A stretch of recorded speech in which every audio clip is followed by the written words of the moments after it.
Mr Chair. I call Brendon Burns. Thank you, Mr Chair. I wasn't planning to take a call tonight on the Education Freedom of Association Amendment Bill, but I heard the member and the Chair speak a little earlier, and it sparked something in me that caused me to want to say some comments tonight. And it was the comments she made around the issue of coercion, that, in her view, students were being coerced to pay funding that they didn't want to pay. And my mind was taken back to last year and the difficulties within the ACT Party, which saw that member go home for a couple of days and then reappear at a press conference sitting alongside very uncomfortably the leader of the ACT Party and being asked to confirm whether she was really happy to be sitting there alongside that member, and I guess effectively being forced to say that she was through gritted teeth. And if I ever thought that I'd seen an element of coercion going on, it was watching that coverage tonight. And I felt for that member at that time because I think she is a good, decent and honourable member. But if I thought that there was coercion going on, I saw that on my television screen that night. And when we talk about freedom of association, I think that we also have to acknowledge that where there are a balancing of rights, they come between the rights of individuals and the rights of the collective, but it's not simply an issue of the rights of individuals uber ole. I think that people will generally acknowledge that collectively they can gain things if they work together, if they come together, if they pool resources together.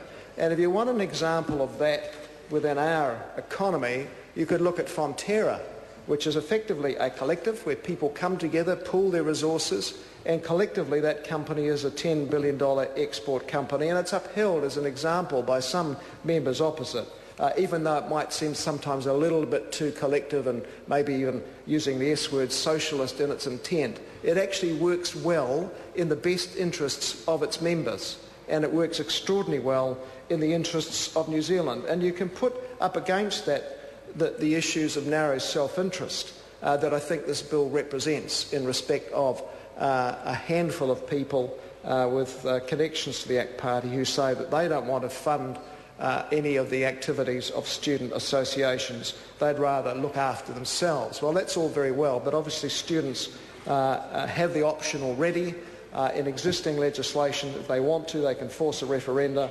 That doesn't seem to be happening on much of a basis. And therefore that mechanism does provide them with some protections. But I know the realities of what student associations can provide because I spent 8 years as a member of the Nelson Marlborough Institute of Technology Council, sitting on the council of a small polytechnic straddling across the two provinces of Marlborough and Nelson. And the Students' Association had to provide services across about 2,500 Fs, equivalent full-time students. Many of them were part-time. There were lots of sole parents, mums coming back, doing some training part-time. There were lots of short seasonal type courses. There wasn't that much in the way of degree courses. Often people were only there for 6 months or a year, a diploma course, foundation courses. Usually at most 2 years was the time they spent there. But those students needed access to services. They needed to know that if they had a health issue, they could get to a subsidised doctor's service. They needed to know if they had issues with sexual health, there was somebody there that could provide them those kind of services. And those came through the Student Association. And I asked this question to members opposite who've indicated they will support this bill. Look at the current pressure upon the tertiary sector for education funding. There are no spare dollars currently available, we are told, for any services across the whole panoply of government. And yet, here we are by inherently suggesting that by doing away with the current compulsory regime, with the option for referenda, that effectively we are likely to see this bill used in 1 or 2 instances, I suspect, to try and force those votes and disestablish student associations. And what does that mean? Does that mean in these very difficult financial times that we're going to see student services close down?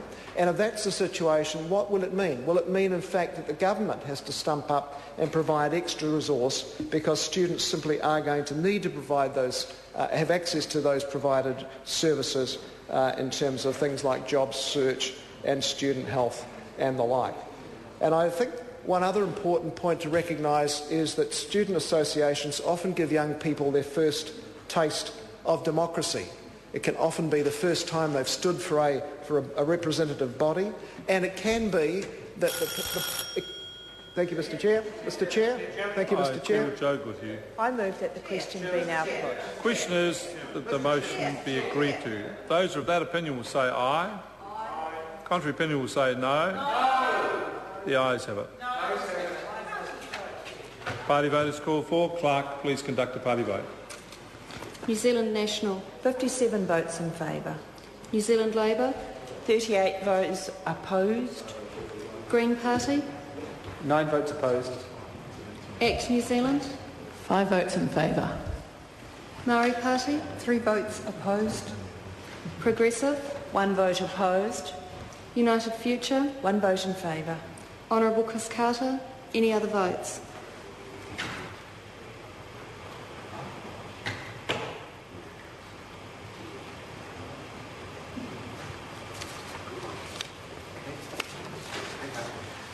Members, the ayes are 63, the noes 51. The question will be put.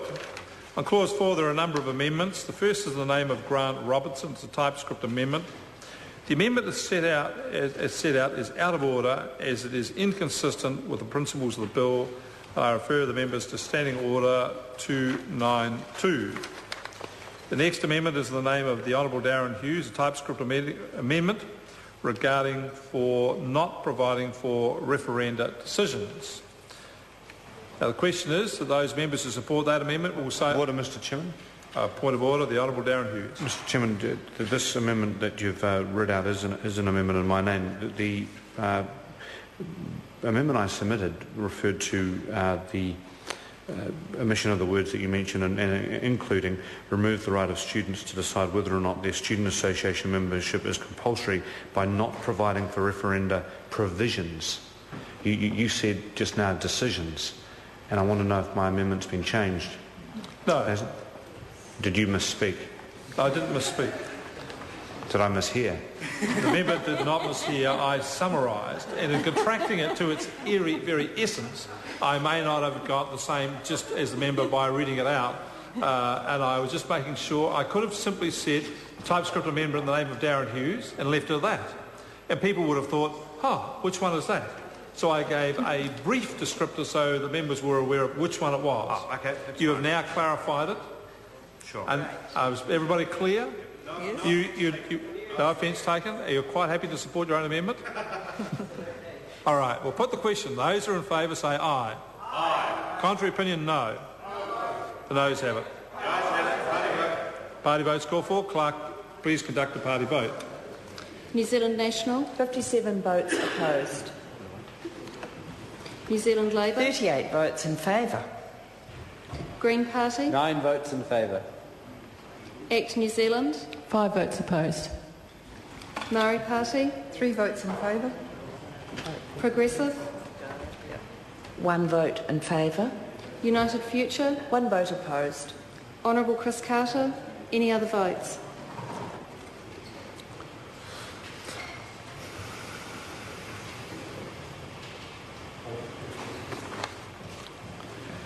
Members, the ayes are 51, the noes are 63. The amendment is not agreed to. The next amendment is the second amendment of the Honourable Darren Hughes. It's a TypeScript amendment, and the Reader's Digest version of it, without all the flowery explanation, the details that Mr Hughes would like us to, but the contracted essence of it is regarding reducing services for students. Okay, members are clear. Those who support that amendment will say aye. Aye. Contrary opinion will say no. No. The noes have it. The ayes have it. Party vote. Clerk, please conduct the party vote. New Zealand National. 57 votes opposed. New Zealand Labour. 38 votes in favour. Green Party. 9 votes in favour. ACT New Zealand. 5 votes opposed. Maori Party. 3 votes in favour. Progressive. 1 vote in favour. United Future. 1 vote opposed. Honourable Chris Carter. Any other votes?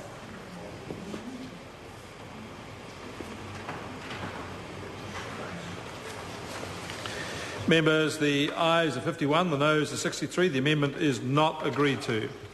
I now call on the third, final and last amendment in the name of the Honourable Darren Hughes, regarding the value for money services as an indication of which it is. Members who support that amendment say aye. Aye. Those who are opposed say no. The noes have it. Clerk, please conduct the party vote. New Zealand National, 57 votes opposed. New Zealand Labour, 38 votes in favour. Green Party, 9 votes in favour. Act New Zealand, 5 votes opposed. Maori Party, 3 votes in favour. Progressive, 1 vote in favour. United Future, 1 vote opposed. Honourable Chris Carter. Any other votes?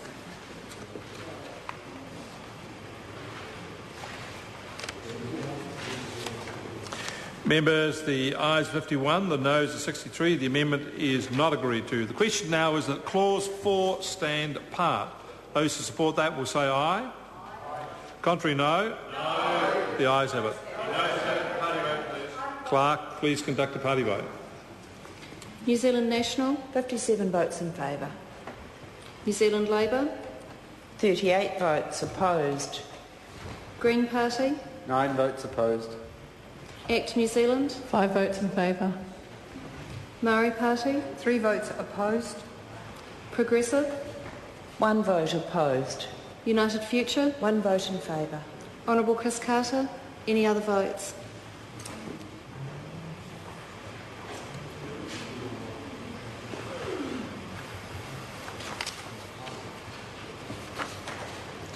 Members, the ayes are 63, the noes are 51. The Clause 4 stands part. The next question is that Clause 4A, Grant Robertson's amendment, is set out on... There's a debate on Clause 4A. It's a separate clause. I realise that. So the next question is that Clause 4A, Grant Robertson's amendment set out in SIP number 41, is now open for debate. It's a question. Mr. Chairman. Whether support or not.